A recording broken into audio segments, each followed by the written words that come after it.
I'm a great believer in the power of constraints to create. There's loads of evidence for this as well, like, reducing time, reducing resources actually sometimes gives you great outcomes. I've seen many, many cases where a problem that people have been trying to solve, if they'd had a 2-hour meeting and just talked about it, they wouldn't have got to the solution. But you could have an 8-minute exercise that's got a set of steps that you go through and you can get to the solution. And I think that often people don't see how much potential there is there in their people, and they think that adding more time helps. And often it is the opposite. It slows it down. It makes it feel like a drag. And at the end, you may not even get to where you need to get to. And I truly believe if humanity could solve the problem of bad meetings, the bane of many people's lives, this is like world changing. Are you sick of the sight of your screen? Would you gladly not spend another minute in a virtual meeting if you can help it? Yet they're so convenient that some of your meetings and interactions are never going to go back to the way they were before COVID. Can you see the potential benefits of the new ways of virtual and hybrid working? But you're sick of being stuck in meetings where most people have their cameras off and they're just taking the time to catch up on their emails rather than do the difficult work of making decisions, building relationships, or just getting things done. Now, love them or hate them, virtual meetings are here to stay. Even if you're back seeing patients or clients face-to-face, during the pandemic, we realised just how convenient, effective and time-saving virtual meetings can actually be.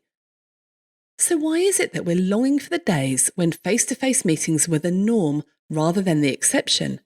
And how can we make virtual interactions and meetings as good as, or maybe even better than face-to-face interactions?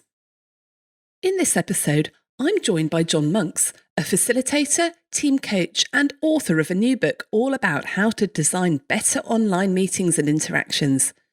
He strongly believes in the power of good online meetings and actually thinks they can be designed to be even more effective in some instances than getting together face-to-face.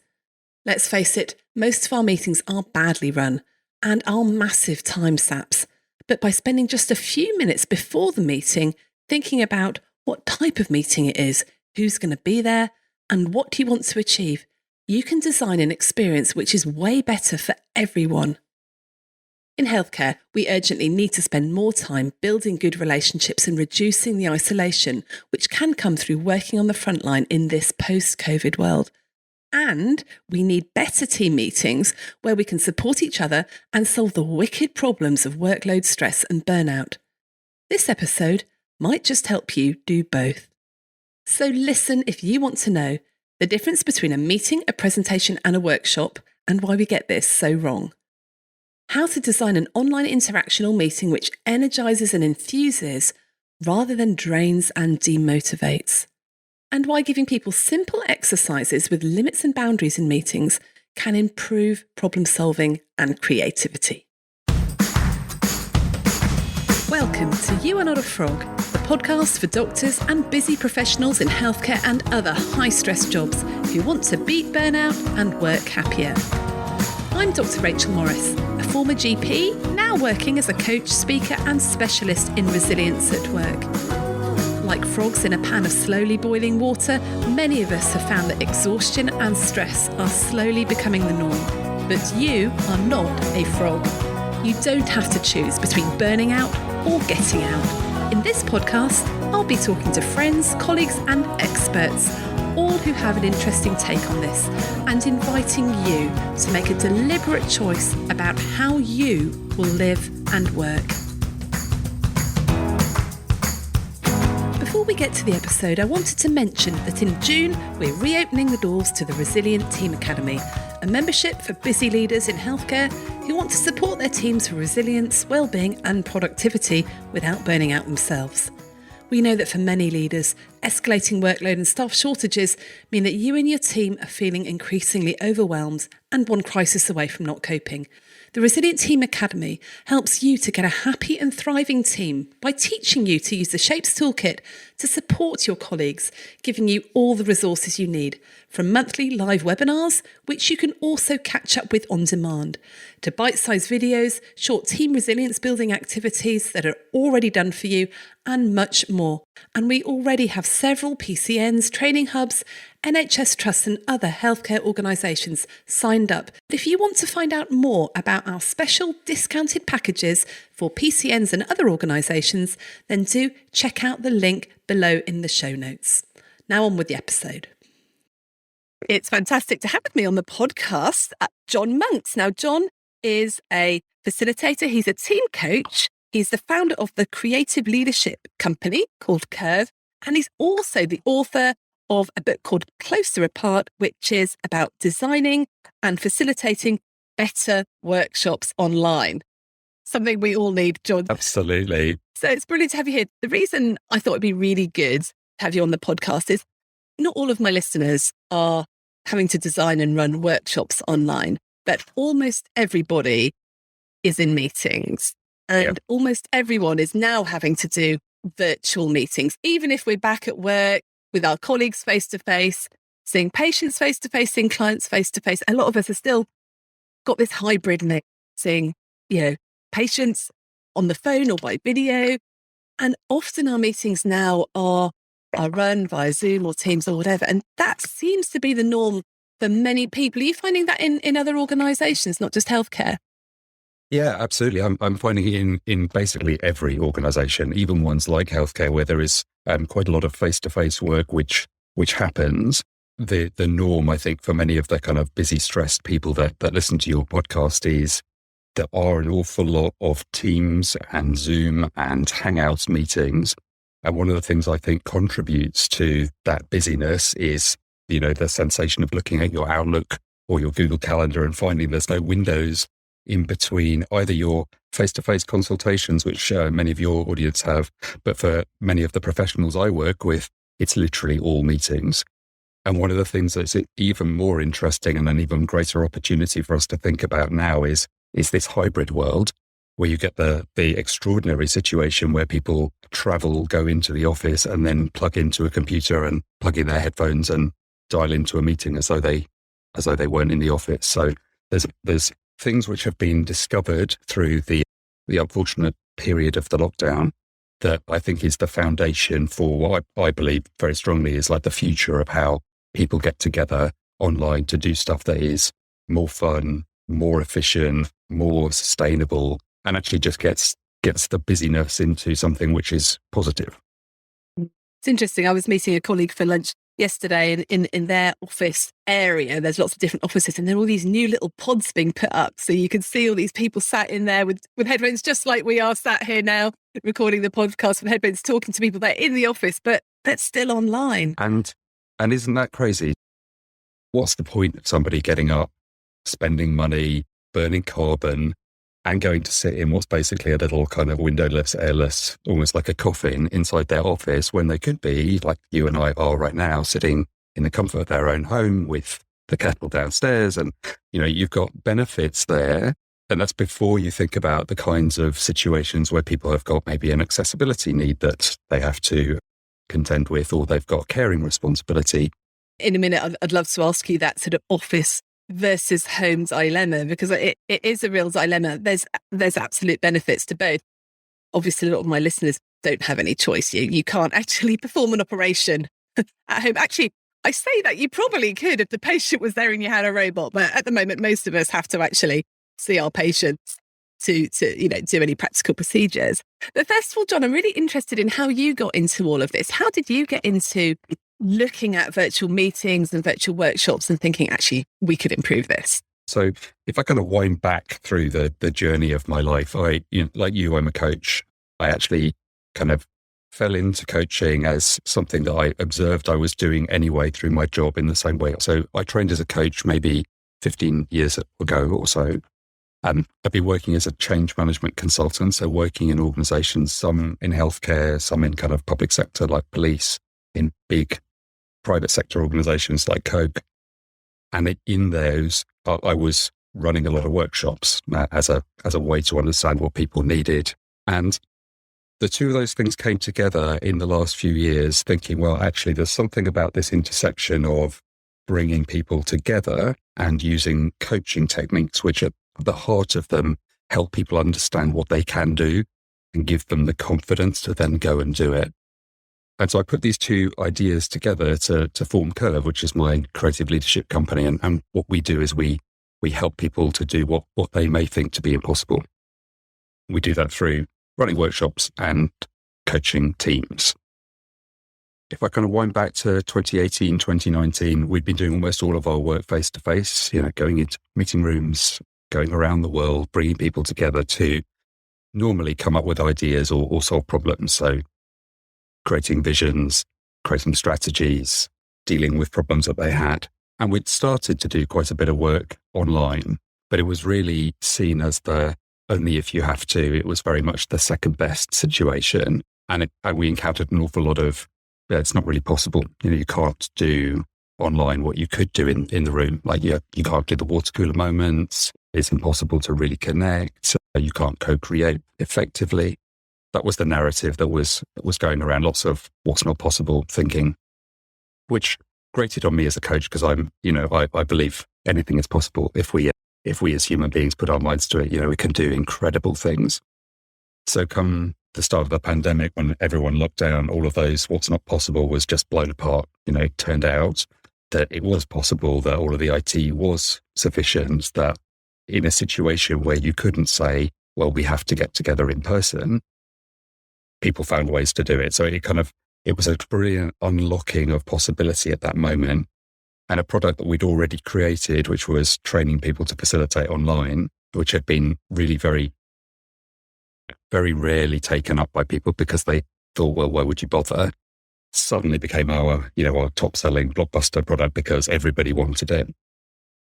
So that was the journey that took me to facilitating online. And then through that period, 2020, 2021, what came apparent to me was that not only could you do everything and I mean everything, like literally everything you could do in the room, you can do online. All of that stuff that people thought isn't possible is you can arrange to eat together if you wish. You can arrange to have sidebar conversations if you wish. All of that with preparation and planning is doable. So what that journey did was get me to the point of, this is a huge opportunity moment for humanity, actually, to be able to truly bring people together to come up with new ideas and solve problems. And, what more pressing need to solve problems was than the pandemic. So we, at that point, Lizzie, my business partner, and I said, well, we know all of this stuff. What can we do to get it to as many people as possible? And that was the start of writing Closer Apart. Wow. So like you said, loads of advantages of the online environment. I think loads of disadvantages as well. I think we'll get back to that in a minute. Did anything change in what you were teaching in your course about facilitating online? So you already had that there in your back pocket and people were using it a little bit before the pandemic.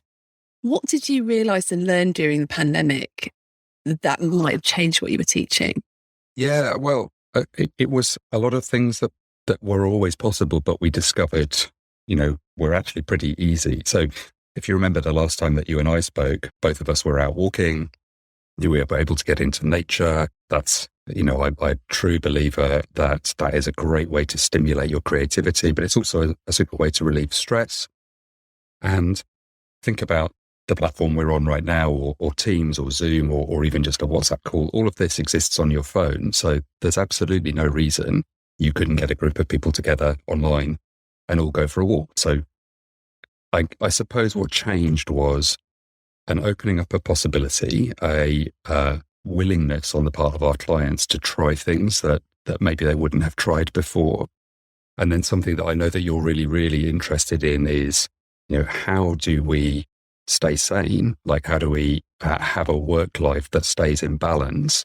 And what we wanted to do was to really kind of help people understand that these moments where you get people together to do something together, what we call a workshop, but many people would call a meeting, those can be the moments which are joyful, they're super creative, where actually the relationship between the time you put in and the output you create is massively out of correlation. So it's not like you sit down for an hour and you do an hour's work. You could bring a group of people together in a workshop for an hour or 2 hours or maybe even more, and you could solve a problem that could take a team of people months and months to not even get to the solution for, because that the ability of the hive mind of people working together in a carefully designed way is extraordinary. It's really absolutely brilliant to see it happen. And I think most people, when they experience for themselves, they come back at the end of the day and go, that was amazing. I just couldn't believe that what we did today was even possible. It's interesting you say that, because I think the problem with a lot of our meetings in healthcare is they're actually held for the wrong reasons. And I know, if I'm thinking of doctors getting together for a practice meeting or maybe a departmental meeting, it tends to be a massive meeting, maybe some departments, 30 consultants there, or some practices, you might have, 5 partners, 4 salaried doctors, a couple of admin staff, the practice manager, the senior nurse, etc. And people just give lots of information. Half the people sit there with their cameras off, eating their lunch, doing their paperwork, and it just feels like a waste of time because it's purely a sort of information giving meeting and people feel they can't interrupt or say anything. And so that sounds very different from that interactive hive mind problem solving thing that you were just talking about. Yeah, absolutely. And one of the things that we do in the book is help people to understand what the different forms of meeting are. So the word meeting covers, a plethora of different things, but we break it down into meeting, presentation, and workshop. So as a way to help people understand what outcome they want to create. So what will be happening, I imagine, for a lot of your listeners is they've got a mix of those things happening. So we say that a meeting is where people come together to kind of make decisions, give updates. So that's, you're talking about the practice meetings. A lot of that will be that kind of quick updates meetings. There's presentation. So that's, okay, we've got, maybe it's a new regulation that's come in or something that's been given to you and it has to be disseminated. So that's that form we call presentation. And then the third one where you're solving a problem or creating something new, that for us is a workshop. And what we hope to do is, as people can understand what the different things are, they can understand how to best do each different part. So, for example, a lot of that presentation material, that could simply be emailed, could be a recorded offline video that people watch on their phone. There's no need for people to get together to watch a presentation. If there's a decision, again, a lot of these things could be broken down and done in different forms online. So maybe in a Slack channel or in a Teams group, so that you can squeeze down the amount of time where people come together for things that actually aren't super high value or could be done a different way. The huge benefit, I think, for all of us when you do that is you free up time to do something else. So you reduce the load. Understanding where the edges of the different forms are and kind of being quite clear which one you're doing is actually one of the things that's generally one of the big ahas for people going through our training course or for those people reading the book. I think that is so helpful. I think most of the meetings we have in healthcare are either meetings or presentations. And I guess part of me is thinking, we just need to completely get rid of them. Like you said, have discussions on WhatsApp or maybe more official Teams channels or things like that. And presentations, absolutely record it, record a podcast, record a video, just record a slideshow, send it out. But then the other half of me is saying, if you never had meetings to do that, people would literally never interact with each other at all. Because I think I could count on the fingers on one hand the amount of actual proper workshops that you did within a year, say in a GP surgery, to try and solve the problems. All the meetings we had were presentations, just an update. There was no time to solve the problems. But actually, like you said, that is where the gold occurs. Presumably, that's where the connections occur, the relationships build up, and that's where the magic happens. Yeah. Tell me a little bit, Rachel, about your experience of those meetings online. Like, what did they feel like for you? It's interesting. I think some meetings that I've been in, the sort of information giving meetings, you've got lots of people there. A lot of people have their camera on. There's a bit of sort of banter at the beginning between maybe 2 or 3 people, everyone else sitting there being a little bit awkward, not quite sure what to do, but everyone's gone, okay, well, we know that it's really important for 5 minutes to be there so we can connect, but maybe only a few people do, and it's all very superficial. Then someone comes on, does a presentation, maybe shares some slides, and a few people ask for their input. Then there's deathly silence before one or two brave people put their cameras on, offer a bit of opinion. There might be a few little subversive comments in the chat, and then the person hosting it thinks, "Oh crumbs, I can't go over time," or whatever, and makes a quick decision and goes, and everyone thinks, "Oh, that was a bit of a waste of time." And you know what? There was Bruce over there in the corner. I really want to catch up with him. I haven't seen him for ages. I wonder how he's doing. And we didn't get to that thing that we really needed to talk about. So that has been my experience of a lot of the meetings I've been in. Yeah. So common. I mean, that's what we hear from, literally hundreds and hundreds of people that we work with. They're boring, they drag, people aren't really paying attention, they're doing something else, they're looking at their email. You get this, also the imbalance of participations. As you say, most people don't participate, but some people will, and they may dominate. Interestingly, that's less present online than in the room. The dominant personality appears to be less of a thing, but the not really present, not really interacting is a really big one. So for me, when these things are run really well, like it's completely different. Like it can be an experience that is, truly like memorable, like, going to an amazing concert. Like I felt great at that workshop because it was designed really well. We give lots of tips in the book as to how to ensure that people participate. So how to make it easy for them, how to split people into groups, how to share the voice. It's really, really important when we're thinking about inclusivity. How do you make sure that all the voices get heard and they all get equal input, especially when you're solving problems? One of the interesting things, there's a lot of research that backs this up, is that it's the diversity of opinions that comes up with the new and interesting solutions. So if you get the same old group of, in many of my clients, quite senior men, giving their opinions, what you're not getting is the diversity of thought that actually is going to be the key to something genuinely valuable. I think that's such a good point, and that is something I've always wanted. So what would your top tips be for getting everybody's voice heard when you're brainstorming something or solving a problem, genuinely hearing people and encouraging people to speak? I mean, there are a lot, and the book has got a lot of tips for this, but one of the simplest, I think, is around how early people speak. So there's a brilliant writer, Professor Alex Pentland, who wrote a book called Social Physics, really, really interesting. And he talks about how the earlier people speak in a meeting or a workshop, the more likely it is for them to contribute later on. And also he manages to correlate the participation, how equal is the voice, to how successful is the outcome, regardless of the topic. The more equal the share of voice between people, the more likely you're going to have a successful outcome. So really, really interesting, really well backed up by research. And this isn't just John's hunch. It's a well-known fact.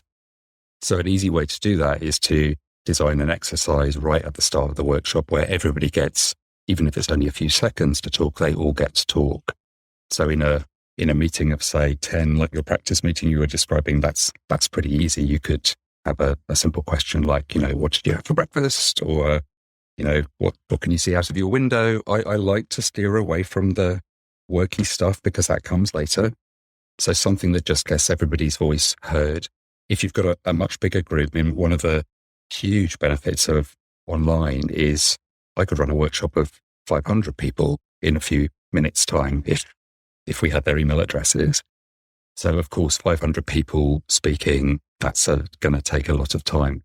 But you can have the same effect by breaking people into groups of 10 and getting them to share their voice in a circle. So there are little tricks which create the sense of participation from people early on that then gets them to contribute. So that would be one. Another one, which is, again, super straightforward, which is literally just going around the room. And it's brilliant. So easy to do on Zoom or Teams because you see people in an order, their name is written underneath them. It's a lot easier than it might be in a physical room where maybe somebody's standing at the back and you were introduced a few months ago, but you've kind of forgotten whether they're Rachel or Rebecca or something else. So but those would be two tips, but there are lots of ways that you can get people to engage. And I think when people come away from meetings and workshops and feel like they have been able to participate and they have learned something or contributed something, that's when they think that was worth my time. I love that. Right. So the first stop tip is get people to speak really early. So if you're in a smallish group, you can do that. 20 seconds, what can you say out your window? Or, what did you have for breakfast? Something like that. Or if it's a really big group, breakout rooms, get them in there, get them to do that just for a couple of minutes and bring them back. How else can you encourage participation? I must say, I'm learning a lot here because I run a lot of workshops on Zoom, and how you achieve equal participation is, and I think the problem for me is that when people aren't participating, you think that they don't want to, and it's very hard to read their body language. But I think that often they do want to, but they just don't want to be impolite, or they don't want to jump in when they're not, or they're not sure how to. I don't know if that's right or not in your experience. I think it is. And I think the other thing that's happened is that people have just assumed that the way that they're doing things now, that's the way. Right. And I would say we work with a lot of creative industries as well. So advertising, marketing companies where their stock in trade is ideas. So of course, this is super important to them because it's what they do. But even in that industry, I would say 9 out of 10 companies are still doing very uncreative, boring, non-participatory meetings. It's a sense of like, we're stuck in this world. There's no way out. The reality is all it requires is changing your mind. There's no change to the technology needed.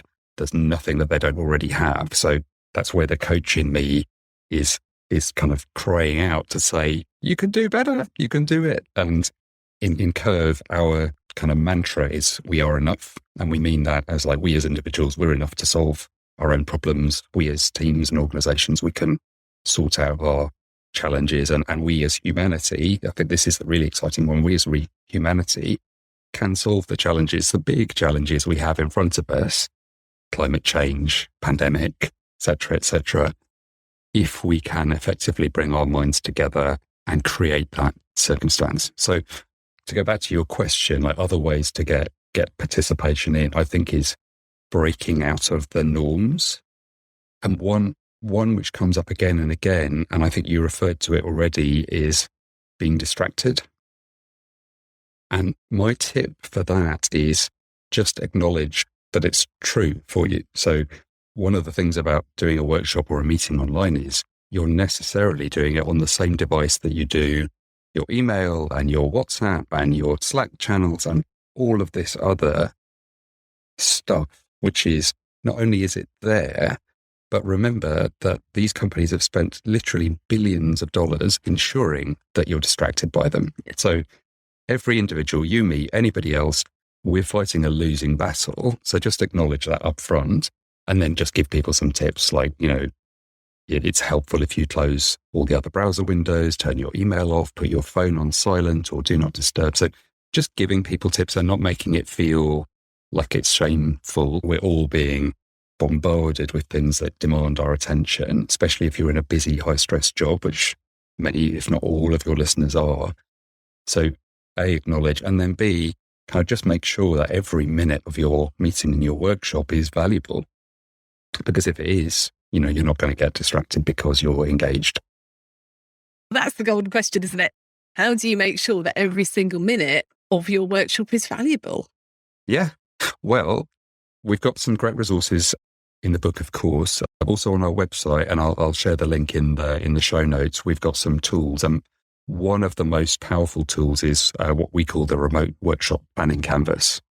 So it's a way to, on a single sheet of paper, map out, what's the purpose of your workshop? Like, why do you need to do it? What's the vision for it? So in a perfect world, what will it achieve? It spends time thinking about the participants. Often people don't think about the participants, like how are they feeling? How are they behaving? What are they thinking? Because it's very different to design for a group of people who are brimming with ideas and really want to contribute to a group of people who are really annoyed, drained, resistant to change. So both of those, you can design really great workshops, but you design them very differently. And then it has a way to break out the outcome that you want to create into a number of different kind of segments. And then below that, for each of those, create exercises. So one of the brilliant things about, running workshops online is there are literally millions of exercises. You just need to type it into Google. You don't need to go on an MBA course or buy anything. It's there. It's free. So come up with exercises that get you to where you want to go to. And then probably one of the biggest pitfalls, if pitfall one is, people don't structure the time very well. And like, it's okay, we're going to get together for a meeting for an hour, got a vague idea of the things we want to run through, but we haven't really thought about how we balance the time. And as you said earlier, often you may run out of time because you haven't time boxed it. But I'm a great believer in the power of constraints to create. There's loads of evidence for this as well. Like, reducing time, reducing resources actually sometimes gives you great outcomes. So I would kind of urge people to go a bit less is more in terms of how much time you give to something. So I've seen many, many cases where a problem that people have been trying to solve, if they'd had a 2-hour meeting and just talked about it, they wouldn't have got to the solution. But you could have an 8-minute exercise that's got a set of steps that you go through and you can get to the solution. And I think that often people don't see how much potential there is there in their people, and they think that adding more time helps. And often it is the opposite. It slows it down. It makes it feel like a drag. And at the end, you may not even get to where you need to get to. Yeah, that makes a lot of sense. Yes, if you think you've got sort of 20 minutes to discuss something, then you can get someone who starts off on a very long story. If you know you've got 2 minutes, you've got to get to the outcome, you're going to get straight down to it, aren't you? So I think that's really interesting about giving people constraints. Presumably giving people very specific tasks as well is important. Yeah, absolutely. So, a typical workshop for us would have different parts to it. So it'll have that welcome and connection. So do the piece that I was speaking about just now of getting everybody's voice into the room. It's not going to be focused on the topic. It's there to create the fertile ground effectively. Then you've got a number of pieces which are like do the work pieces, and you can break those down, understand what is it we need to do. In section 1 is come up with a vision. Section 2 is understand the requirements. Section 3 is ideate. These are the kinds of things that maybe would be in a workshop. And then the final piece would be, how do you close? One of the tips we give is to not close with assigning actions. It's typically the way people will close meetings and workshops because it feels like the right thing to do, but often it's an energy drag. It's like, and it's like it can take away that sense of momentum that a really great workshop will create. So great, definitely find places to make sure you know who's doing what, but don't do that as the final piece. What we would recommend is that the people reflect, what's the last piece is, how was that? What one thing can I do to take this forward? It's something that's anchoring the experience of the workshop as opposed to kind of turning it into the grind work, which typically is also like, I've already got 1,000 things on my to-do list and now I've got another 10. Yeah, I can see how that would be really helpful. And as you're talking throughout, it's really interesting. You keep talking about workshop, and I'm thinking meeting, but actually it's getting that mindset, I think, of thinking of your meetings as workshops, because if Absolutely. they're not workshops, then why are you having them? Yeah. And almost all of these tools, like they work for every meeting. So in a meeting, you also want people engaged. You also want them to have that energy up. You also want it to contribute to a healthy work life. So all of these things, they shouldn't be, in my mind, reserved for the special meetings. You could think about them for every meeting. And thinking about Curve, that's what we do. Our weekly team meetings, the first thing we do every week is somebody tries a new exercise. It's the very first thing. So it's a little bit of a playground for us. It helps us to learn. So, it's great. And then we go into the necessary pieces of, so what's on this week and which clients are we working for and what problems have we got? How do we solve them? So we do that. We do a lot of that, thinking about how do we shift every meeting to be better. And I truly believe if humanity could solve the problem of bad meetings, this is like world changing. This isn't a little thing. It's, the bane of many people's lives. Yeah, totally. I don't know if you've had a look at the YouTube video about meeting acceptance syndrome. No. It's this guy talking about the fact that, you would never let someone come in and steal your laptop or steal your office chair, but we let people come in and steal vast swathes of our time by inviting us to meetings which have no agenda. You don't know why they're there and they're completely pointless in the first place. Absolutely. I saw it ages ago and it really makes me laugh every time I watch it. But John, so it's interesting, and I wonder if some of my listeners are thinking, okay, well, it's all right for them. They are a creative agency. They work with creatives and all that. But how is this going to work when I'm on my local PCN meeting where the PCN director and the manager are trying to engage us all? There's lots of people from different practices, and often it's just them giving a bit of information and nobody talking when there are loads of issues we really need to discuss. Do you have any go-to exercises that are pretty fail-safe that you find work across the board with people? So the foundation, I think, for people collaborating well, and I guess this is why you would want to bring any of these people together. It's not, it's not a party. It's there in the context of your work. You want to get your job done, whatever that job may be. The foundation for doing that is trust between people. And trust, I know, comes from understanding.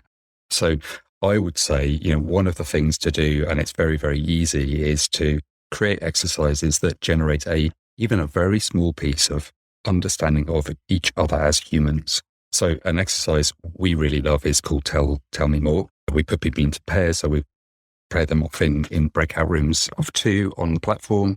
They'll get a minute each to share, and there's all kinds of prompt questions, but my favorite is just something surprising or interesting about you. So, it gives them a minute each, a very short amount of time.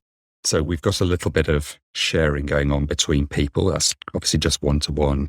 And then what we do is we get people to come back and just draw the story they heard. And, they typically do that on a Post-it note or a scrap of paper by their desk. And then we ask them to show it to the screen. So few reasons for that. One is it moves the mind out of this. It's black and white. It's text. That's where most people's work lives are, including all of your healthcare professionals, where even though they're seeing patients, of course, then the notes are on the computer, the email is on the computer, the presentation is in PowerPoint. So we break out of that language. Super, super powerful, especially if the group has got different languages. So if they're not all English native speakers, then actually doing something, drawing is good and it's fun. So that for me is, it's done a few things all in one go. It's got a one-to-one connection. So that somebody else in the room knows a little bit more about you. It's breaking you out of the kind of heavy workspace. It's done something. Again, we give a minute for the drawing. So typically everyone's going to go, I can't draw. And the reality is, everybody can draw. They may think they're not great, but we know that we give 1 minute to draw to a brilliant designer in a creative agency. It's not really any better than you or me. So it's a great level. Yeah. That's a great exercise. So that will really help build trust. Your go-to exercises for discussing and solving problems and issues. There's lots and lots of these exercises. There's just so many on the internet. So I think that often the problem-solving piece is the nub of doing something differently and getting to a good outcome is getting out of ruts. So typically when people are trying to solve a problem, they come up with solutions they've tried before. It's not new, it's not different. It's kind of known to be problematic. And it brings to mind that, the definition of crazy being doing the same thing over and over and expecting something different to occur. So we've got a number of tools which help people to see the problems from different perspectives. So one of my favorites is one called Reframe. And actually in the book, we've got a lot of bonus video content, which is one-to-one conversations with experts in particular fields. And one of those is a brilliant philosopher called Karim Benamar, who invented this exercise called Reframe. And it is a relatively straightforward exercise that helps you to see your problem from a different perspective and as a result come up with new ideas. So that's one of many. There's another one which is great, which is literally called the 5 whys. So you define your problem, you write it down, and then it's, why does this exist? Why does that exist? Why does that? And you literally just push it. So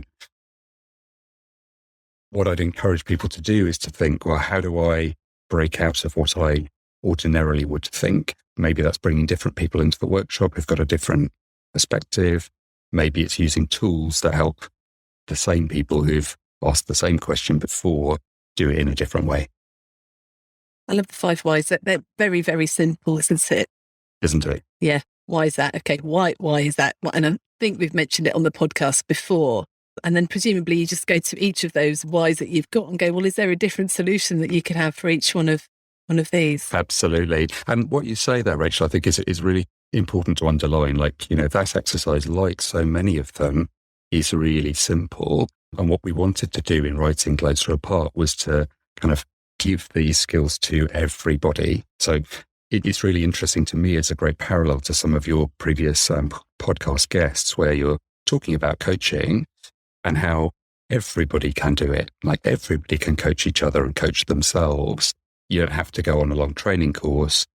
And we are doing the same thing with how to run great meetings and great workshops. You don't need a magician or some, super expert facilitator like me or my team. Everybody can do this. They can all do it with what they have. They don't need anything probably more than what they already have. Interesting you say that about coaching.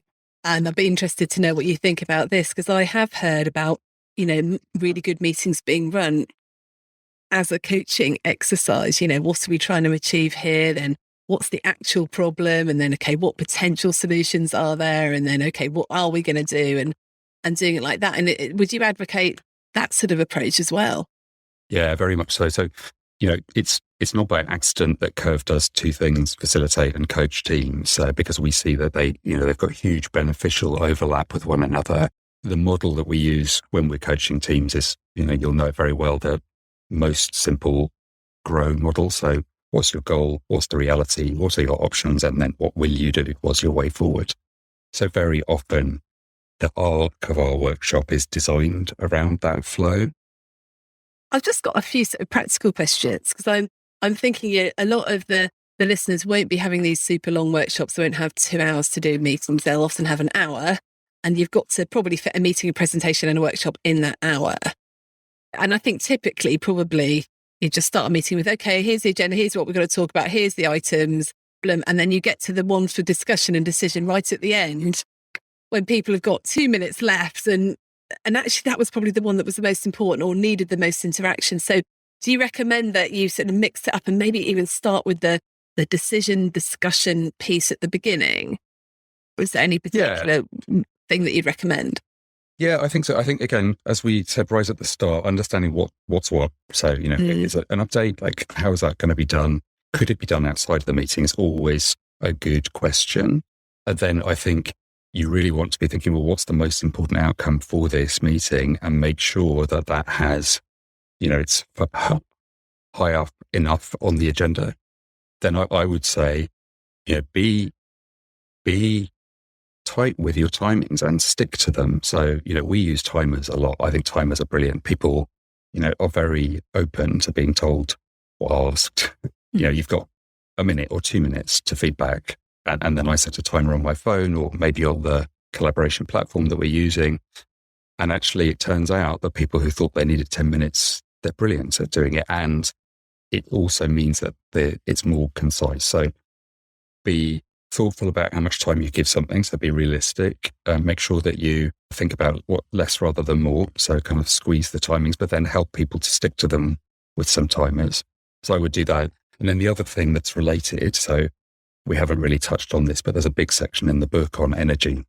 So for me, this is at the heart of how people can mean that they get way more done in a certain amount of time than grinding through. So I'm sure everybody listening has had, moments in which they have powered through work and they've just gotten an unimaginable amount of stuff done. And yet other days where they've kind of looked at their to-do list and they've spent hours and really got nowhere, or even felt like the list has got longer. I certainly can feel that. So just thinking about what do you do to manage people's energy. So if, for example, it's super easy to do, like if we're sitting down as we are now, if I just, ask you to, roll your shoulders, Rachel, do that now, and potentially stretch up. If our listeners do that and maybe stand up for a moment, you can feel instantaneously a change in your energy. And, it doesn't require anything. There's a tendency online to stay seated. So encouraging people to stand, maybe even to walk. And that maybe it's a 30-second exercise can speed up what comes next. So one of the things to watch out for is, I don't think I've got time to run the energizers. That's always the moment to say, oh yes, that's where I need an energizer. We need to do it. We need to do it right now. It's really interesting when you think about it. I think the main problem is that we just don't plan our meetings properly. We think that getting an agenda is what you need, but actually, like I said, and as soon as we get off this call, I'm going to go and look up your canvas that you've got, because actually it strikes me just spending 2 minutes to plan that's going to make things much, much better.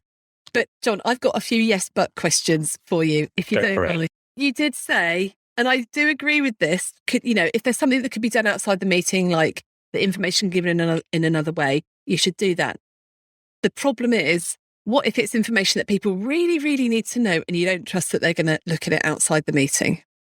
Yeah, well, and to yes, but that back, of course, if their camera off, looking at their email, you still don't know whether they've taken the information in.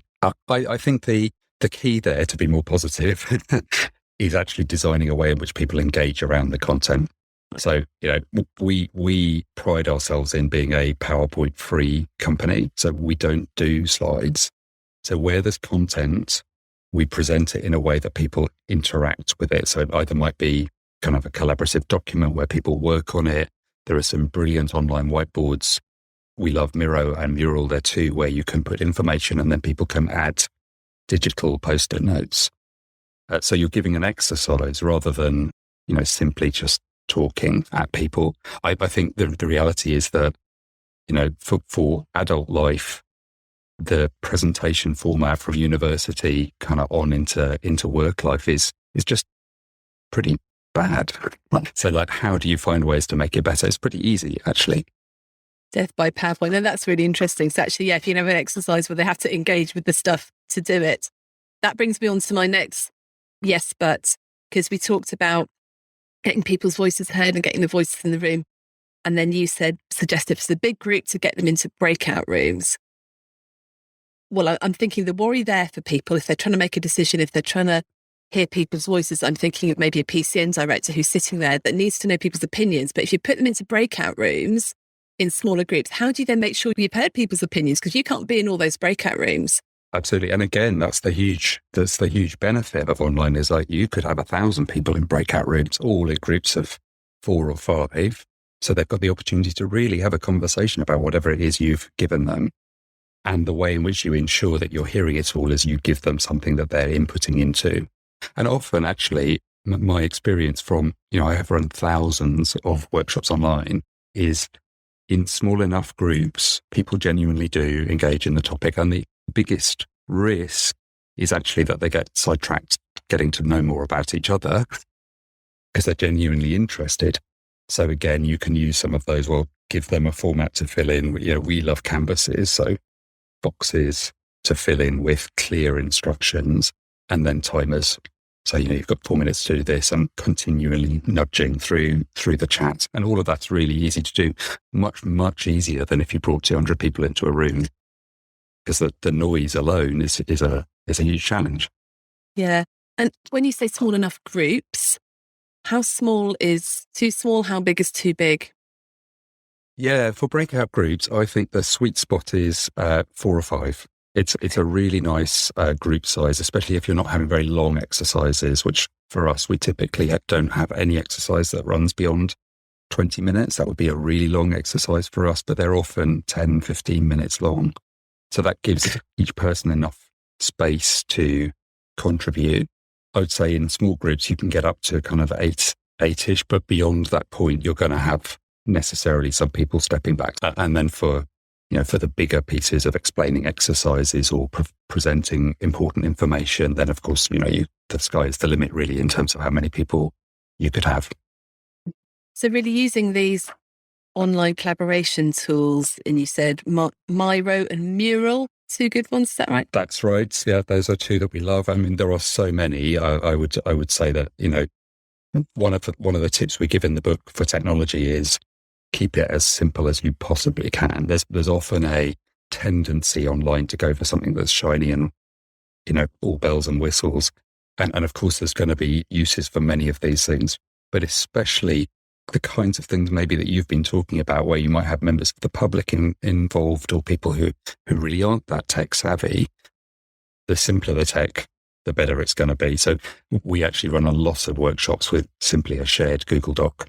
It's very, very simple, but everybody can type into it and everybody can see each other's inputs. Yeah. And then how important is it to sort of debrief in the main group? If you send people off into their groups, they've written stuff down on a document that you can see, is it necessary to go around each group and get feedback, or actually is that just for the benefit of the facilitator rather than the participants? Yeah, I think it's a really great question, Rachel. And I think it depends what the purpose of the workshop is. So if you genuinely want everybody's ideas to come together, you're really creating something new, then yes, you need to get that, some level of playback from each of the groups. Those kind of workshops typically don't go beyond 30 people anyway, because that's the biggest group of people that's really coming up with new ideas. If, for example, you want to engage a lot more people and really what you're trying to do in that workshop is, or that meeting is, enable them to learn or enable them to change their way of thinking about something, then my top trick on that is to just pick from a few at random. So, just allow everybody to be ready to present, but say, for time reasons, we're only going to ask 3. Okay. And that makes sense. Gosh, this is just sort of a wealth of hot tips and really useful exercises. And I'm just thinking, are there any things that you really, really would say, actually, that is not suitable for online engagement? That needs to be face-to-face. Don't even go there with that. Yeah, I would say no. I mean, I'm really banging this drum of, everything you thought was impossible is possible. Everything you can do in person, you could do. So, eating together, drinking together, chatting together. I mean, there's a limit to kind of like literally hugging together, but you can create a parallel to that in an experience. One of the things, Rachel, that I found that a lot of our clients are doing now is they're saying, we really do want to get together, like we're able to get together. And what we want to do when we get together is connect as humans. So we're running quite a few offsites at the moment. So it's one of the things we do a lot of is kind of retreats and offsites for businesses and healthcare organizations, but any group of people that wants to come together. And what they're saying is, we're going to do the work content online before we join. And then when we get together, it's all about learning about each other as people. So we, as the facilitators of that, are thinking about exercises that deepen understanding, that help people understand their different backgrounds and perspectives, that deliberately build trust. So I really like that idea of when you do get together, don't spend the time doing the stuff that is better done online, like do that online. And then when you get together, eat, drink. There's a lovely term, I think, which is congregate. So that idea of people coming together with a shared sense of identity, then that's a perfect thing to do when you get together in person.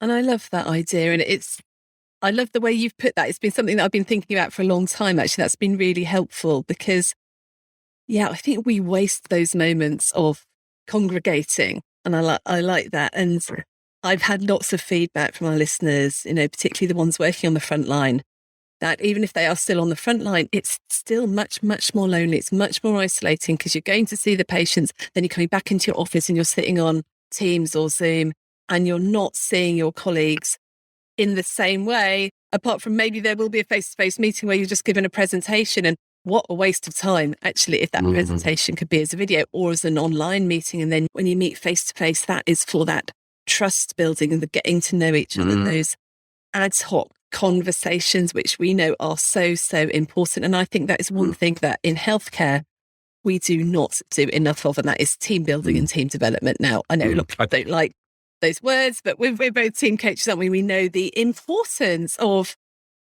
building that basic trust, not just as a nice to have, but actually if you build trust, then you can conflict much better in a much better, as Patrick Lencioni says, many teams I see in healthcare, that they suffer from a lack of conflict and a fear of conflict. That's because the basic trust isn't there. Yeah. So those face-to-face times is building trust, Yeah, absolutely. And just to touch on those face-to-face building trust, I think, again, remember that will benefit enormously from careful design. When you get together in person, it also warrants, investing the time, using the workshop planning canvas, thinking about the exercises and working out what you do to create the conditions for the team you want to have.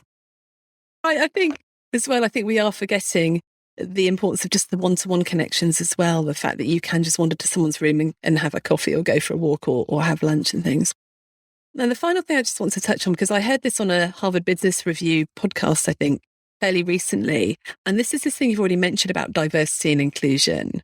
And you said home working is great for diversity and inclusion. And I can see that in one way. But interestingly, this podcast was saying it's actually can be really bad for diversity and inclusion. And I have certainly seen this, that particularly for women, if you can now do your job from home, there are quite a few women who are now not getting childcare or as much childcare because they can be at home, they don't need it as much, which means they don't go into the office as much, which means that after meetings, even if they're online, a lot of people who are in the office go and have their water cooler chats, their chats by the kettle, and then the people that have chosen to be at home because of a disability or because of childcare issues or it's difficult to get in, are then being excluded from the times where actually the real decisions are being made.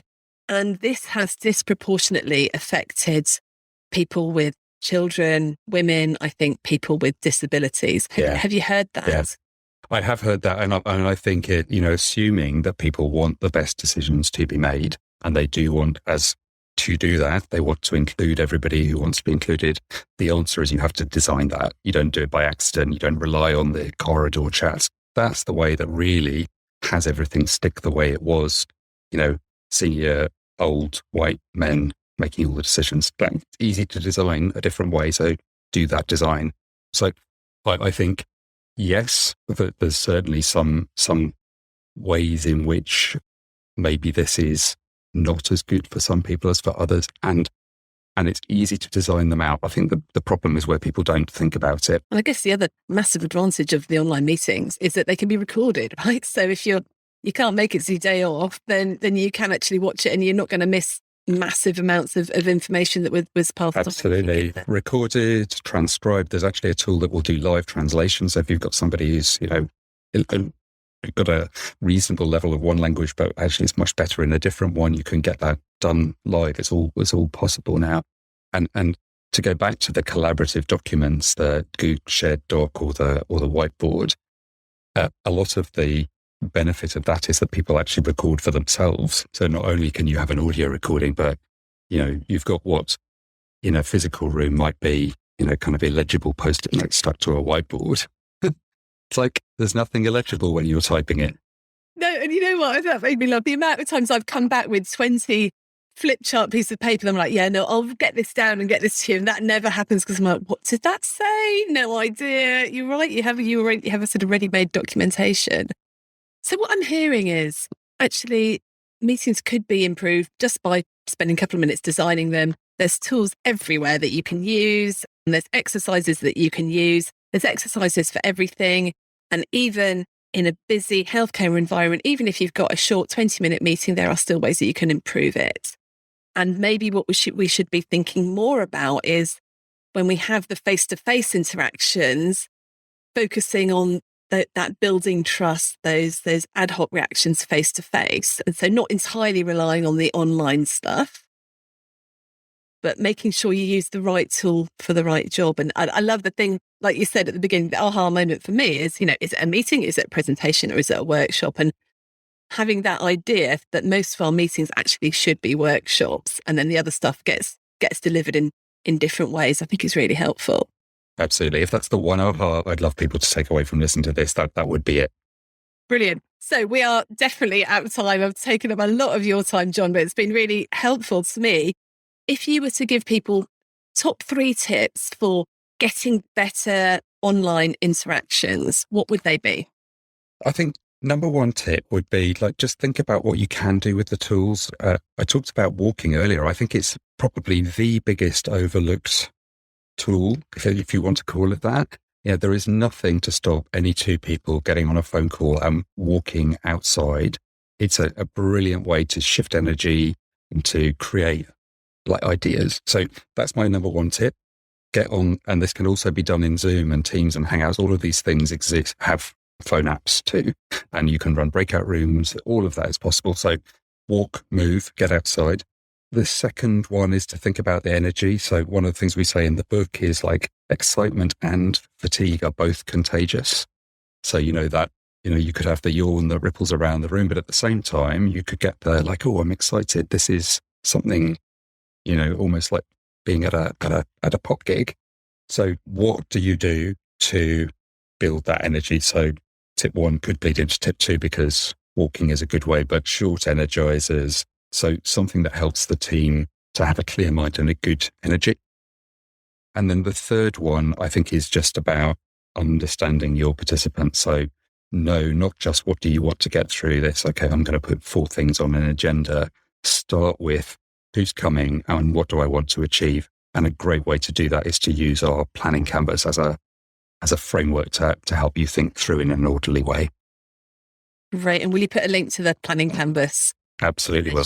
That's fantastic. And I think, just to add to that, I now almost exclusively do walking phone calls when I have phone calls with people, unless we've got to record a podcast when I need to get the audio just right or better. And it does really make things very, very different. I find myself coming with many, many more ideas. It's odd. So recommend that. And actually, I think sometimes you can be more empathetic on the phone when it's just audio than you can seeing people too. Yeah, absolutely. A huge number of benefits. I mean, one of the oft quoted facts is that Steve Jobs had all his meetings walking, and as an exemplar of somebody who had great ideas and got them out into the world at enormous scale, he's one of a few. So it's also breaking out of that idea that it's in some way not work. The reality is both, if you want it to be, it is work, and it can be much better work. Yeah, brilliant. Well, John, thank you so much for coming on. That was really, really helpful. I'm sure we'll need to get you back again at some point to talk through more hints and tips as the world of hybrid virtual working carries on. If somebody wanted to get hold of you, how can they find out more about you, get hold of the book? I'll put the link to the Curve website on the show notes, also the link to where the book is on Amazon, or you can look at closerapartbook.com. And the best way to connect with me is either through our website or probably even better through my LinkedIn. And again, I'll put that link in the show notes. Brilliant. So thank you so much for spending the time. Bye. Thanks for listening. Don't forget, we provide a self-coaching CPD workbook for every episode. You can sign up for it via the link in the show notes. And if this episode was helpful, then please share it with a friend. Get in touch with any comments or suggestions at hello@youarenotafrog.com. I love to hear from you. And finally, if you're enjoying the podcast, please rate it and leave a review wherever you're listening. It really helps. Bye for now.